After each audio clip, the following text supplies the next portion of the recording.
السلام عليكم ورحمة الله وبركاته.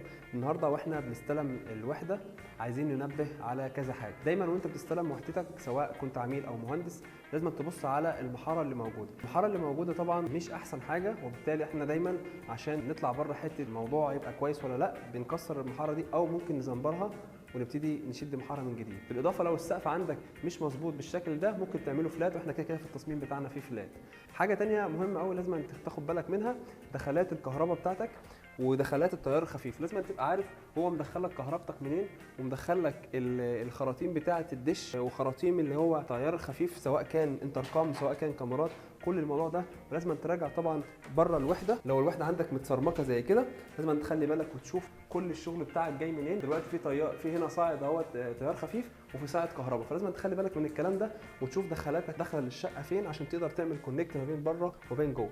دي معلومه مهمه جدا لازم تخلي بالك منها وانت بتستلم شقتك.